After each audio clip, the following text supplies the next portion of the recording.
Hi, this is Shane Starr with the last of 8 in a series about the 48 laws of power and the cognitive functions. We just finished up Extroverted Feeling and the 48 laws of power, and you may have noticed a bit of frustration on my end as I tried to navigate my own history with my current understanding of the dynamics of FE and how it applies to power. Now, FI is a different story. This is something that I think I can do a little bit. So let's go forward and see what we can find out about introverted feeling and the 48 laws of power. All right, so we're going to start off with law number 12. Use selective honesty and generosity to disarm your victim. One sincere and honest move will cover over a dozen of dishonest ones. Open-hearted gestures of honesty and generosity bring down the guard of even the most suspicious people. Once your selective honesty opens a hole in their armor, you can deceive and manipulate them at will. A timely gift, a Trojan horse, will serve the same purpose. Okay, it doesn't have to be that Machiavellian, and I don't know that generosity really gets through the armor of the most suspicious people. I've done acts of generosity that didn't seem to get me anywhere with some people, but the law still holds, and that is use honesty and generosity. Instead of wording it like disarming your victim, let's say, use selective honesty and generosity to gain allies, gain friends. While how to get the admiration or welcome of the group may forever remain a mystery for someone like me. One-on-one, again, is something I can do. And one-on-one, I will oftentimes make trade agreements with people. It's just like, hey, I see you want A, I need B. How about I do A for you and you can handle B for me? Does that sound like a plan? And as long as it's a fair plan, they have no reason to say no. And once they see it succeeds and they get what they want without having to put out too much effort to get you what you want, you have a deal and you have a friend. And a lot of times people refrain from offering either out of shyness or out of selfishness, but I have no problem doing a favor for someone, even just because of my religion and stuff. I'll go ahead and do it anyway, but especially if they offer to do something back, like say like at my work, if someone's asking me to keep a lookout for when their package arrives at the office. It's like I have a million things to do. I can't set my work aside to watch for the postal worker to see when some resident's package arrives, right? But if they're going to give me a positive social media review for it, well, maybe that's worth my time to keep an extra lookout for that postal worker so I can grab that resident's package for him or her. Okay, so again, when you use honesty and generosity, honesty might not be something pleasant, but it might be something they need to hear. Maybe they're about to get called out on a project they're overdue on, or they didn't finish something and you took care of it for them, and you need to let them know, hey, here's what happened, here's how I handled it. Or generosity, you just help someone, you give someone a meal, you do a favor,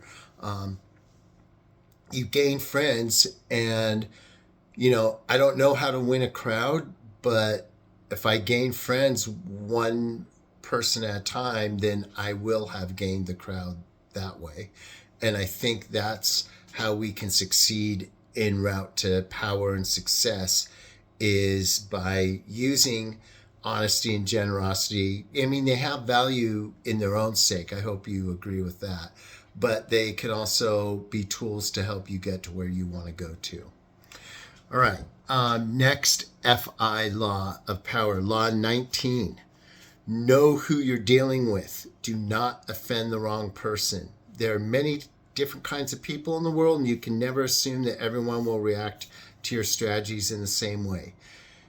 Deceptive maneuvers will have some people spending the rest of their lives seeking revenge. They're wolves in lamb's clothing. Choose your victims and opponents carefully, then never offend or deceive the wrong person. To my knowledge and to my credit, I'm very good at this now. And it's just a matter of being careful. Especially, if you know you're not the best in social dynamics, like if you're socially introverted as I am, you're already in a safer place than the loudmouth just from the start. But to take it a step further, you observe more and you know who is who and you know what to say and what not to say.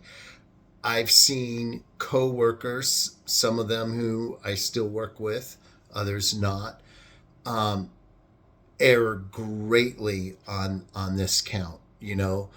Talk bad about someone in the company, not realizing that the person they're talking to is friends with that person on social media. They don't even know. It's like they're better friends with the person you're bad mouthing than they are with you. That's not a good look, and it's not going to end well for you. It's not good to talk bad about people anyway. And what I'm learning now is it's not good to talk about people at all. The less you say about people, even good, is the better. That way nothing can be misunderstood, misconstrued, exaggerated, retracted. If you didn't say anything, then no one can say anything. But if you are in a discussion with someone and other people come up, be careful. You should know a little bit, it's just common sense not to really get political, especially in today's political climate, because people on both sides are gonna, there's maybe 1% of us in the middle. Everyone else is left wing or right wing, and so you'll have to really be careful with politics. You need to really be careful with religion, especially in conjunction with politics. Think of the Israel-Palestinian conflict right now, or the Russian-Ukrainian conflict. You can think you're talking to a Ukrainian and make a joke or something, and it's like, oops, they're Russian, not Ukrainian. Oh no. Or you might think someone is Persian and they end up being Jewish, or because they're part Persian, you say something and you don't realize they're mixed or something. It's better to steer clear of those things altogether. The best way to not offend the wrong person is to not be offensive, period. And if you work on that, you won't have to worry about offending the wrong person because you don't offend anyone. Okay? Let's move on. So that's an FI gift. Okay, law 32. Play to people's fantasies. The truth is often avoided because it is ugly and unpleasant. Never appeal the truth in reality unless you're prepared for the anger that comes from disenchantment. Life is so harsh and distressing that people who can manufacture romance or conjure up fantasy are like oasis in the desert. Everyone flocks to them. There's great power in tapping into the fantasies of the masses. Now, I think this is a good NE gift too, but I did it. I chose FI on the basis of, in order to play to people's fantasies, you have to hear their fantasies. And I think,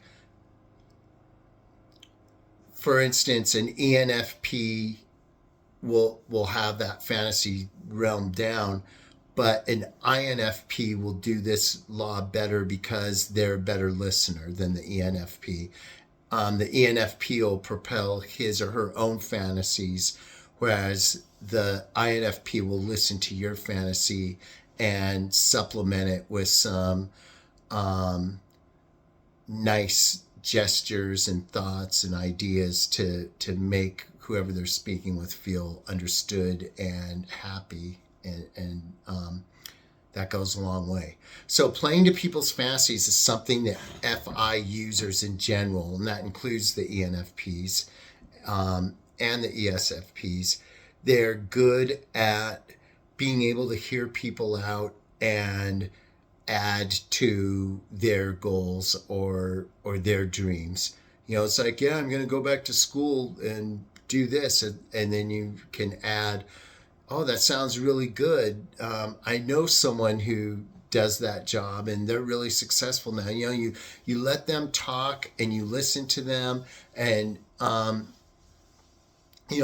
always the guy to come to if you want to know what's wrong with your plan and how, why your idea isn't going to work. And that's what my oldest son told me. He's like, if I ever want to know why my idea sucks, I'll just tell you about it and you'll let me know all the things wrong with it. And it's like, wow, thanks, son. I appreciate that. But really what we want to do is do the opposite, do the FI thing. Play to people's fantasies by listening to them, and then add to it. And, at least at work, I'm good at doing that, in a one-on-one situation. I can hear someone out, get where they're at and where they're going, and then sort of add to it to kind of pump them up and get them excited about their own plan. Okay, so good FI. All right, last but not least, Law 43. Okay, where are we? Where's Law 43? There we are. Work on the hearts and minds of others. And that's really what we've been talking about in this whole video. Coercion creates a reaction that will eventually work against you. Yeah, ask any of my former supervisors. You must seduce others into wanting to move in your direction. A person you have seduced becomes your loyal pawn, and the way to seduce others is to operate on their individual psychologies and weaknesses. Soften up the resistant by working on their emotions, playing on what they hold dear and what they fear. Ignore the hearts and minds of others, and they will grow to hate you. Okay, so work on the minds and hearts of others. This one, what I love about this one is you don't have to be Machiavellian to do it. You don't have to have like some big strategy, grandmaster plan. All you have to do to work on the hearts and minds of others is be nice. Be nice to people. Understand when they're hurting. Understand when they need you to listen to them.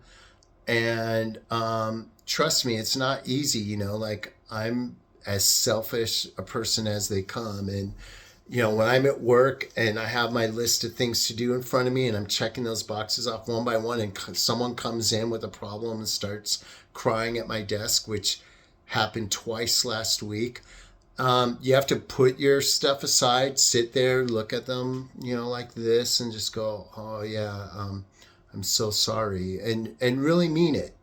Just put yourself in their shoes, and you will unwittingly be working on their heart and on their mind. They'll appreciate you just for listening, even if you have no solutions. I always want to fix the problem. I know rationally that isn't what people always want. In fact, it's rarely what they want. It's funny, in the Bible, I never understood the significance of this. When Jesus would see someone paralyzed or someone with leprosy, it's amazing, but look this up if you doubt it. He asks, do you want to be healed? It's like, hell yeah, why would he ask that? Guess what? Most of us don't want to be healed. Most of us want to sit in our dysfunction, sit in our resentments. I mean, I know I'm guilty of it. Sit in our bad habits, sit in our anger, our fear. Most of us don't want to get better. And because of that fact, and because we're not Jesus and can't snap our fingers and work a miracle, the best we can do is listen. And when we listen, we help them, even if we're not offering them a fix or a solution. Okay, so the magic of FI, I would say, is being able to sympathize with people. I think true empathy might be an FE skill, but we can empathize as FI users. We can empathize by feeling sympathy, and we can feel sympathy by putting ourselves in their shoes and by being a good listener. So that closes this episode, and that closes this series. I hope you enjoyed it. Next week, I'll be on to something else. Peace out.